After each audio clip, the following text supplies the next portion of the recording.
And I pray that the information I share will not be discouraging but encouraging, will be educational, and will help us Christians live the lives that we deserve. Coming before you today is very exciting to me because I'm getting the opportunity to talk at the Mississippi Baptist Conference. The deal is, in Mississippi, we're a very faith-based state, and the pastors are the strongest influences in our communities. My grandfather was a pastor of the Church of God in Christ. All right. And my grandfather and I had a really strong relationship. He had a sort of unconventional ministry, though. On Sundays, he would preach at his churches. He actually was over 3 churches. And on Wednesday nights. But sometimes during the weeks, say on a Thursday night, Friday night, or a Saturday night, it was not unusual to see my grandfather at a nightclub. And people would come out of the club, and sometimes they'd be intoxicated. They'd be partying and having a great time. And there my grandfather was, standing out there with a Bible. And he would just ask them questions, such as, have you ever thought about learning more about God? Do you have a wife at home? Do you have children? And he got quite a bit of resistance. And I even got picked on at school. I got beat up one time. But the deal is, I asked my grandfather, I said, Granddaddy, why do you go to these places and talk to these people who have no interest in what you're saying? They're not coming to your church. They're laughing at you. I got beat up. But he said, son, one day you will understand. See, my grandfather, he really took his religion seriously. I mean, he was very serious, as I was, but he had a purpose. He had a mission. And his mission was to help as many people as he could. But he also put a really big emphasis on wanting to help people who really needed to be helped. And the whole purpose of this ministry was to help people who were not getting fed the word. People that really needed to hear it. And I remember him telling me, if I could just help one person, I've done God's will. Well, even though my grandfather, he was a very strong, positive man, he did have a flaw. And on our last conversation in the hospital, he and I, we had a conversation that actually changed my life. My grandfather believed that God would handle everything if you prayed and you believed. And unfortunately, he admitted that he felt going to the doctor, relying on all this technology, it was showing a little bit of question in your faith. But he told me during his last conversation that he had previously had a conversation with God. And he was made to understand that this type of thinking was wrong. He told me that he now understood that going to the doctor is not turning your back on God, but is celebrating God's grace and mercy, working through people and technology. Now, the reason that our last conversation was in the hospital ICU was because of the way he believed in technology and healthcare. My grandfather would go to the doctor reluctantly, but he was not very excited about it. He started to develop symptoms about maybe a year or two before this last encounter, where he was passing out at the pulpit, very tired, urinating blood, having blood in his urine and in his stool, but he just wouldn't really follow up with the doctors because he was saying God will handle it. Well, he ended up in the emergency room via ambulance after he passed out one Sunday. And basically in this last conversation, he told me that he now understood had he gone to the doctor as advised, his diagnosis of metastatic end-stage prostate cancer could have been diagnosed early, and his fate would not have been on this particular day.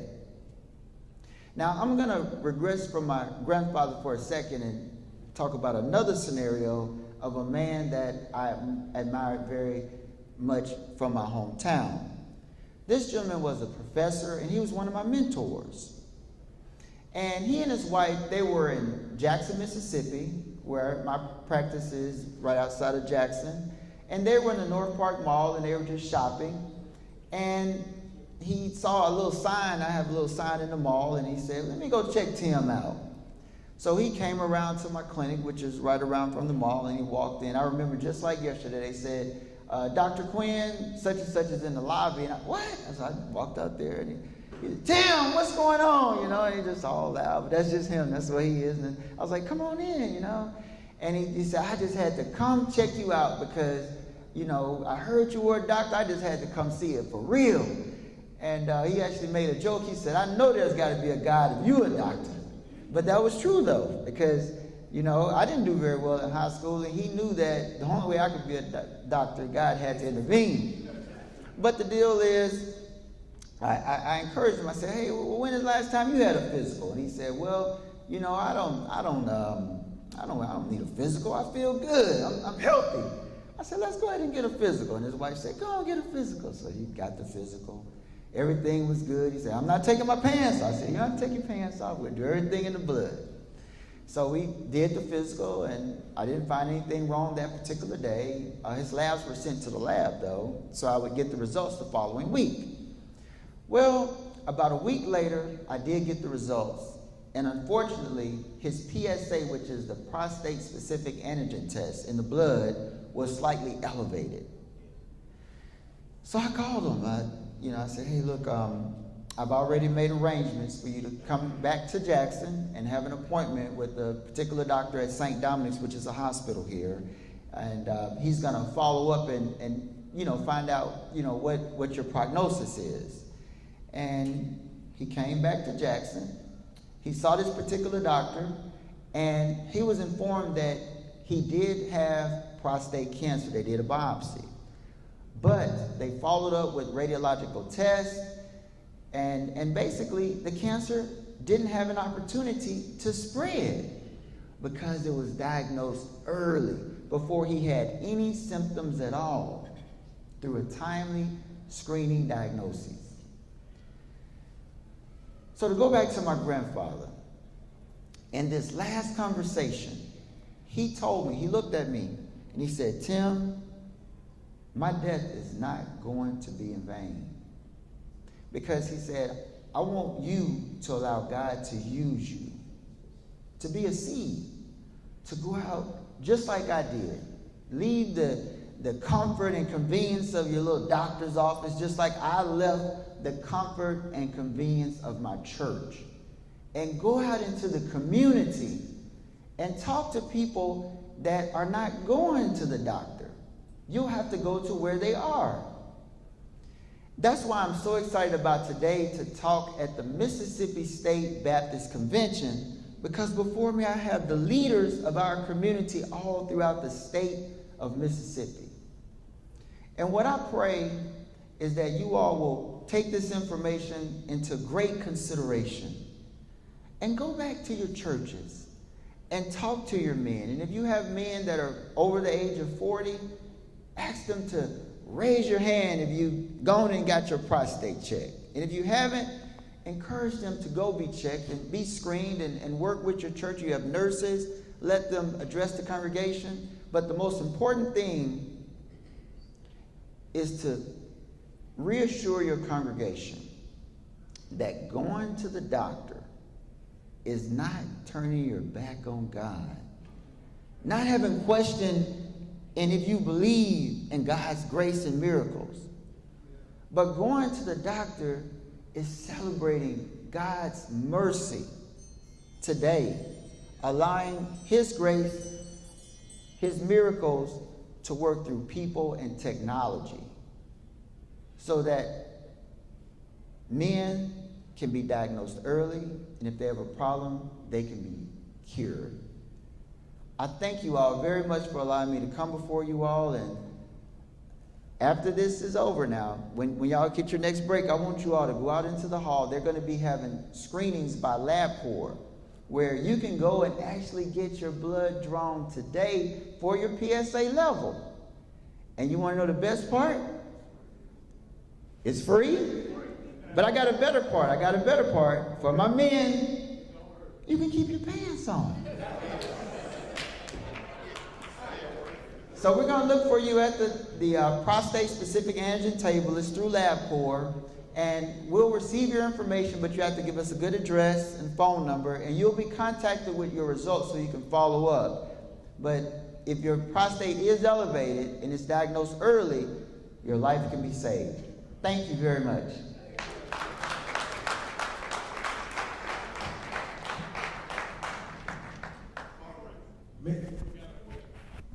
Yes, sir. Yes, of course. What's the age that we should start? It's recommended that all men, especially African American, because we have a high prevalence in our community, if you're 35 years or older and you have a family history of prostate cancer, you should talk with your medical provider, because some medical providers start screening at that age, but it just depends on your history and all the other information. But most of the guidelines, including the American Cancer Society, they advise men to start at age 40 to get the prostate exam every year, because like I said earlier, if it's diagnosed early, your life can be saved. Are there any other questions? Okay, well, thank you all so much. And listen, for the people that live in Jackson, Mississippi, do we have any people in Jackson, Mississippi? Madison? Okay. On behalf of Mayor Chukwueze Lumumba, I'm also the executive director for his medical program for the city of Jackson. And we're having a choir competition. The gentleman, he's going to pass out some flyers, but basically we're going to have a big screening at Anderson United Methodist Church. It's Methodist, but it's still good. But if you think that your choir has what it takes, you can compete, and we're going to have a $2,000 cash prize. But the whole purpose is we're going to be having medical screenings that day for blood pressure, diabetes, and other medical conditions. And that way we can get people to come out and get screened while they have a great time competing in the contest. So you'll receive the information before you leave, and I just really thank you all for allowing me to come before you today. Thank you very much. Thank you, Dr.